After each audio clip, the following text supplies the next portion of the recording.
నమస్తే.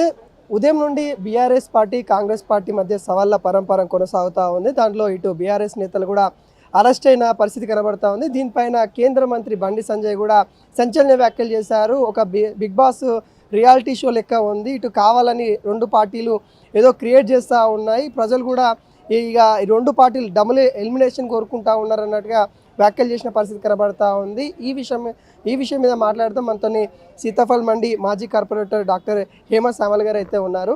మేడం, ఎలా చూస్తారు బండి సంజయ్ గారి వ్యాఖ్యలు ఏదైతే ఉందో ఒక బిగ్ బాస్ హౌస్ లెక్క అనిపిస్తూ ఉంది. డబుల్ ఎలిమినేషన్, రెండు పార్టీలు ఎలిమినేషన్ అయితే అని కూడా వ్యాఖ్యలు చేస్తారు. దాన్ని ఎలా చూస్తారు? ఇప్పుడు డబల్ ఎలిమినేషన్ కంటే డబల్ ఇంజన్ సర్కార్ ఎలిమినేట్ అయిపోతుంది అన్న ఫ్రస్ట్రేషన్లో వాళ్ళు మాట్లాడుతున్నారు. ఇప్పుడు రాష్ట్రంలో వాళ్ళు చేసింది ఏంది? ఒక రాష్ట్ర యూనియన్ మినిస్టర్గా ఉండి ఇప్పటిదాకా తెలంగాణ రాష్ట్రానికి తీసుకొచ్చింది ఏందో అది చెప్తే బాగుంటుంది.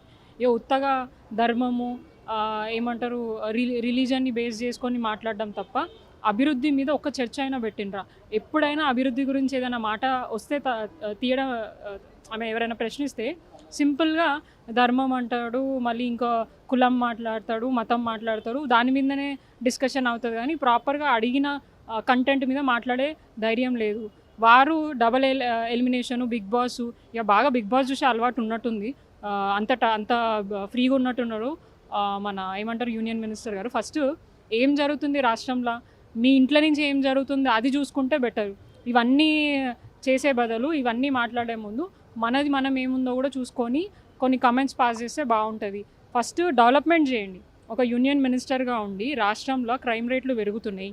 తెలంగాణ బిడ్డల మీద ఆంధ్ర వాళ్ళు వచ్చి జులుం చెలాయిస్తున్నారు. అనవసరంగా వాళ్ళని ఇష్టారీతంగా ప్రవర్తించి ఇబ్బంది పెట్టే ప్రయత్నం చేస్తున్నారు. ఒక యూనియన్ మినిస్టర్గా ఉండి ఇప్పటిదాకా దాని మీద మాట్లాడినట్టు నాకు ఇప్పటిదాకా తెలీదు. మాట్లాడినరో లేదు. మాట్లాడితే సంతోషం, మాట్లాడే వారికి ఏమైనా సపోర్ట్ చేస్తే సంతోషం. కానీ మాట్లాడకపోతే ఇప్పుడైనా మేల్కొని ప్రజల మీద జరుగుతున్న దాడిని కూడా ఆపే ప్రయత్నం చేయండి. పోలీస్ ఆఫీసర్స్ వచ్చి ఇక్కడ ఒక జర్నలిస్ట్ మీద దాడి, వాళ్ళ ఒక మహిళ మీద దాడి చేయడం అనేది చాలా దారుణమైన విషయము. ఇది ఫస్ట్ టైం జరిగింది కదా, గతంలో కూడా జరిగింది. ఇంత జరుగుతున్నా కూడా ఒక యూనియన్ మినిస్టర్గా, ఒక యూనియన్ హోమ్ మినిస్టర్గా మీరు ఉండి మరి ఏం చేస్తున్నారు? సో తెలంగాణ ప్రజలకు భద్రత కల్పించే బాధ్యత మీ మీద ఉన్నప్పుడు మీరు వాళ్ళ పక్షాన మాట్లాడాలి కదా. ఎట్లాగో ఇక్కడ రేవంత్ రెడ్డి గారు మాట్లాడరు. ఆయన కంప్లీట్గా ఆంధ్ర మనిషి, ఆంధ్రాకు సంబంధించిన వ్యక్తులకే ఇస్తారు ప్రయారిటీ తప్ప తెలంగాణ ప్రజల గురించి కానీ వాళ్ళ భద్రత బాగు గురించి కూడా ఆయన మాట్లాడు. కనీసం ఒక తెలంగాణ బిడ్డగా, ఒక కరీంనగర్ బిడ్డగా మీరు తెలంగాణ మీద జరుగుతున్న దాడిని గురించి మాట్లాడితే బాగుంటుందని మేము ఉద్దేశిస్తాం. అంటే వాళ్ళ అధ్యక్షులు వచ్చేమో నితిన్ నబీల్ గారు వచ్చేసేమో ఇక్కడ ప్రతిపక్ష హోదా మేమే ఉన్నాము, ఇక్కడ నెక్స్ట్ గవర్నమెంట్ మాదే రాబోతా ఉందంటూ 3 రోజుల పర్యటనలో చెప్పారు. ఇక్కడ ప్రతిపక్ష హోదాలో బీఆర్ఎస్ పార్టీ ఉండి ప్రభుత్వంలో కొంత అన్యాయం జరిగింది, కొన్ని కోట్ల రూపాయల అక్రమం జరిగింది, చర్చకు సిద్ధమని ఇక్కడ వీళ్ళు మాట్లాడుతూ ఉన్నారు.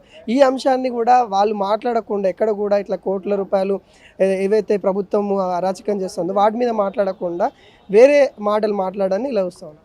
మీకు క్లియర్గా ఇక్కడే అర్థమైపోవాలి. ఇప్పుడే కాదు, చాలా వేదికలలో మీకు అర్థమై ఉండొచ్చు. కాంగ్రెస్ పార్టీకి సంబంధించిన ఒక ముఖ్యమంత్రి, బీజేపీ పార్టీకి సంబంధించిన ఒక ప్రైమ్ మినిస్టరు తెలంగాణకు వచ్చి వాళ్ళు ఒక స్టేజ్ని మీద కూర్చొని మాట్లాడుకున్నప్పుడు ఓకే, తెలంగాణ గురించి ఏదైనా మంచి చేస్తున్నారంటే డెఫినెట్గా యాజ్ ఎ తెలంగాణ బిడ్డగా అందరూ వెల్కమ్ చేస్తారు. బట్ ఇక్కడ పర్సనల్ డిస్కషన్, నువ్వు నాతో కలిసి పనిచేయి, నీకు నిధులు ఇస్తా, నేను అట్లా చూసుకుంటా ఇట్లా చూసుకుంటా అనే డిస్కషన్ వచ్చినప్పుడే మనకు అర్థం కావాలా ఎవరెవరు కలిసిపోయి తెలంగాణ రాష్ట్రంలో ఆగం చేసే ప్రయత్నం చేస్తున్నారు.